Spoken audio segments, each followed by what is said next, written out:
పెట్టడంతో సరిపోదు, ఆ పార్టీని ఎన్నికల్లో కనీస సీట్లు గెలిచేలా చూసుకోవాలి. ఆ విషయంలో ఏమాత్రం తేడా కొట్టినా కొన్ని చికాకులు తప్పవు. అలాంటి వాటి విషయంలో జనసేన ఇప్పటి వరకు తీవ్రమైన ఇబ్బందుల్ని ఎదుర్కొన్న పరిస్థితి. ప్రతి ఎన్నికలకు ముందు ఆ పార్టీ గుర్తైన గాజు గ్లాసు దక్కుతుందా లేదా అన్నది ప్రశ్నగా ఉండేది. అందుకు తగ్గట్లే కేంద్ర ఎన్నికల సంఘం నుంచి వెలువడే ప్రకటనలు జన సైనికుల గుండెదడను పెంచేలా ఉండేవి. తాజా ఎన్నికల్లో తాను పోటీ చేసిన 21 స్థానాలకు 21 స్థానాలను గెలుచుకోవడం, 100% స్ట్రైకింగ్ రేట్ ఉండడం అందరినీ ఆకర్షించటమే కాదు, ఈ ఫలితం హాట్ టాపిక్గా మారింది.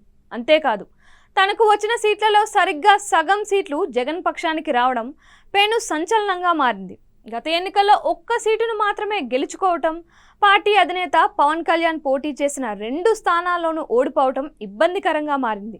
ఈ ఓటమి ఒక ఎత్తు అయితే, సాంకేతికంగా ఎన్నికల సంఘం నుంచి ఎదురైన ఇబ్బందులకు ఏం చేయాలో పాలుపోని పరిస్థితి. ఇలాంటి వేళ తాజాగా వెలువడిన ఫలితాలు పార్టీ ఎన్నికల చిహ్నాలకు సంబంధించిన చికాకుల్ని తీర్చేయడం ఖాయం. తాజా అసెంబ్లీ ఎన్నికల్లో 8.53% ఓట్లను జనసేన దక్కించుకుంది.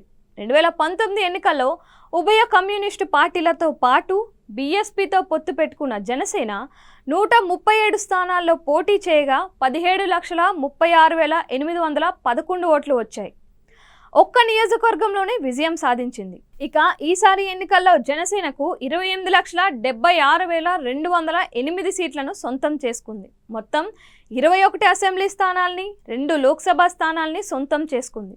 గత ఎన్నికలతో పోలిస్తే ఈసారి 15% అసెంబ్లీ నియోజకవర్గాల్లోనే పోటీ చేసినప్పటికీ అన్నింట్లోనూ విజయం సాధించడం ఒక ఎత్తు అయితే, దాదాపు 3% ఓట్లను అదనంగా దక్కించుకోవడం గమనార్హం. దీంతో జనసేనకు ఎన్నికల సంఘం గుర్తింపు రావడం ఖాయమని చెబుతున్నారు.